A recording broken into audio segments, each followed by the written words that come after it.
জয় জগন্নাথ। হরি বল। জগন্নাথ দেবের তো যত গল্প করবেন তার কোনো শেষ নেই। জগন্নাথ দেব পুরীতে ওই জগন্নাথ দেবকে দর্শন করতে আসতো মাধব দাস।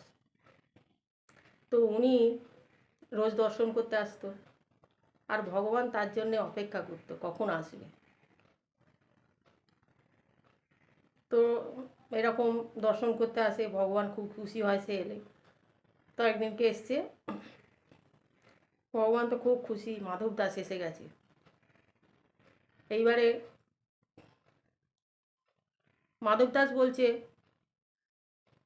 প্রভু আমি তো এখন বৃন্দাবনে যাব, মাস 6 পরে আসবো। তো প্রভুর তো চিন্তায় পড়ে গেছে, তাহলে আমি কি করে থাকবো? মাধব দাসকে না দেখতে পেলে তো আমি থাকতে পারবো না। উনি তো হচ্ছে ওর বড় ভক্ত। তো বলছে, না না, তুমি যদি যাও তাহলে আমাকে নিয়ে যেতে হবে। তো মাধব দাস বলছে, আমি কি করে নিয়ে যাব তোমাকে? তোমাকে মাসির বাড়ি যেতে হলে অত বড় রথ বের করতে হয়, এত লোক লাগে নিয়ে যেতে, এত আয়োজন করে তোমাকে নিয়ে যেতে হয়। আর আমি তোমাকে কি করে নিয়ে যাব বৃন্দাবনে? তখন বলছে, আমি ওসব কিছু জানি না, আমাকে নিয়ে যেতে হবে। তো মাধব দাস বলছে, তা তো হয় না, আমি তো 6 মাস পরে চলেই আসবো।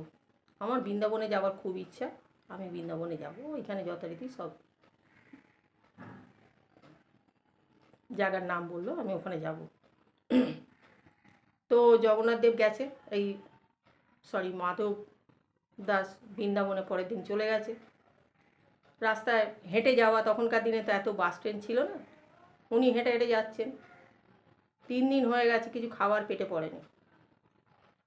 খুব খিদে পেয়েছে। এখানে ভগবান তো খাচ্ছে না, ওনার সঙ্গে আছে, উনি খায়নি মানে তো ভগবানও খেতে পারছে না।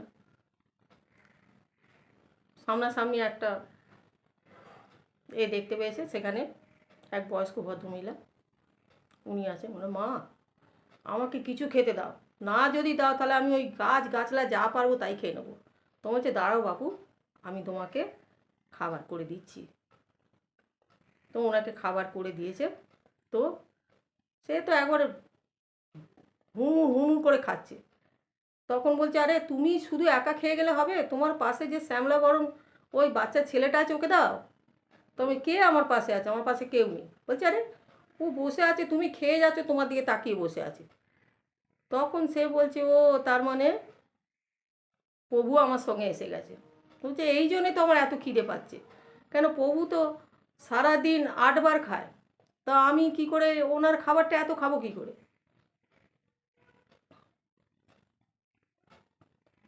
তখন উনি বেরোলেন বাইরে, আবার হাঁটা দিলেন।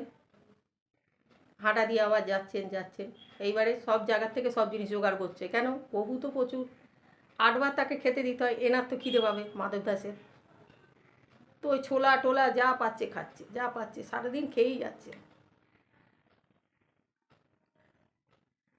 হরে কৃষ্ণ। এর পরের পর্ব আবার বলবো আপনাদের।